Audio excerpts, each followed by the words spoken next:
That New England pregame celebration was embarrassing. Hey, Mark Wahlberg, nice effort with the dry fit T-shirt.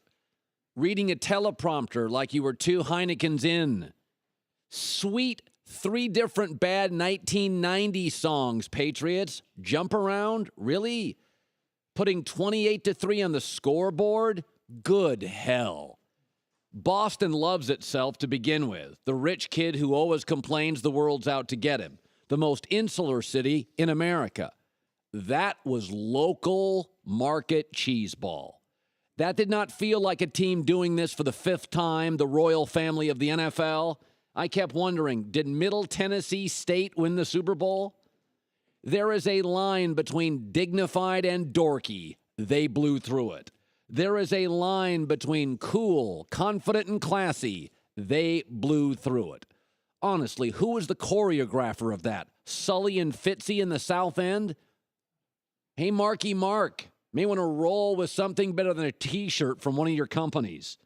And 40,000 goofballs wearing anti-Roger Goodell shirts? Sweet, brah. Let me read you Dan Shaughnessy, the best sports columnist, perhaps in the Northeast. He lives in Boston, but is not a homer. He said, we all know the Patriots and their fans are getting full of themselves. Tom Brady spent the offseason selling everything short of Amway and reverse mortgages. Bob Kraft, the owner, sold sneakers and had his picture taken with anybody that was famous.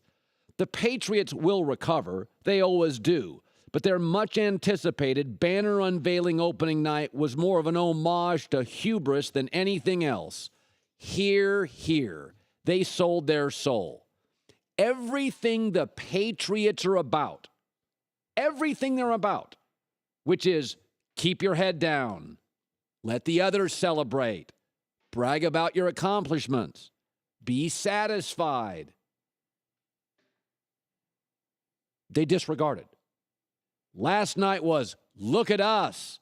Look at our celebrities. Look at our banner. Look at our T-shirts. How dare a commissioner of the league who picks on us come to our stadium? You can say it's about Tom Brady. Tom Brady nailed it after the game. Listen to this. We had it handed to us on our own field, and it's a terrible feeling. And, there's only people that can do something about it in that locker room. And we got to dig a lot deeper than we did tonight because we didn't dig very deep tonight.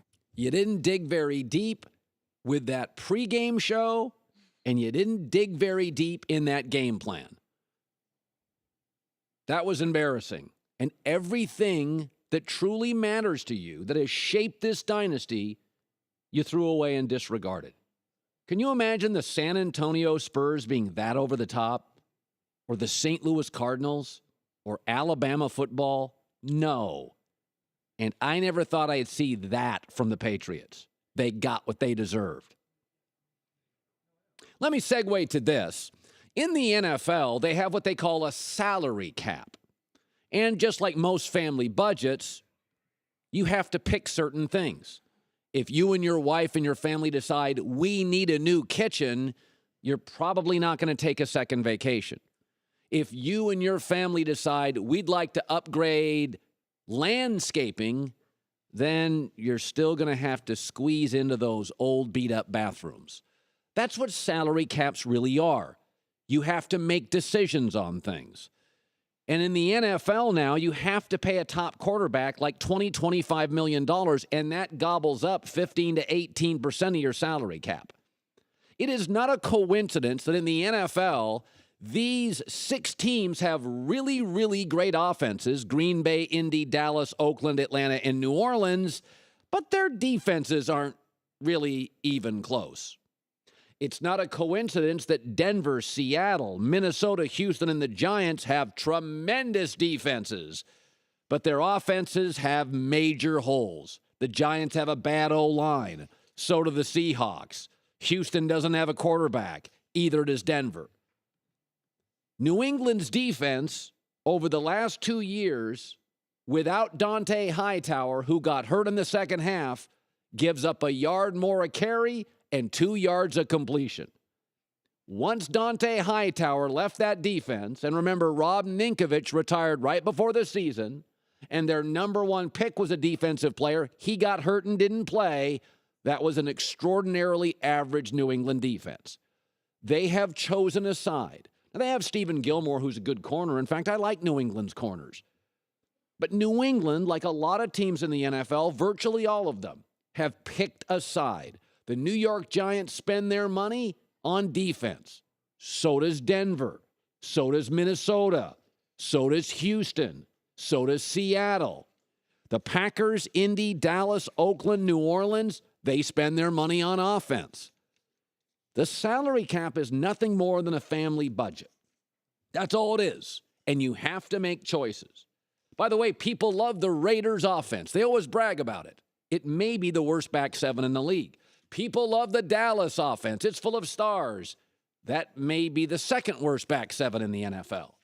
If you look at what happened last night, Kansas City had 15 plays of 10 yards or more. Those are called chunk plays. They averaged 7 yards a rush and almost 8.5 yards per play. That's about a good offense. Alex Smith, a solid quarterback, looking like Troy Aikman. Last night, he was 28 of 35 and a quarterback rating higher than I thought you could have. I like Alex Smith. He doesn't make mistakes. But Kansas City illustrated what happens to a team that picks a side, and then one of the only two elite defensive players they have, Hightower, gets hurt. It's called a family budget. In sports, we call it a salary cap. It is great to have you in today. Howie Long's going to be joining us, Blazing 5. Listen, I know everybody wants to freak out because, the Patriots are favored. We've said this all week. 8 points is incredible. 8.5 points is, that's when Jacksonville's an underdog.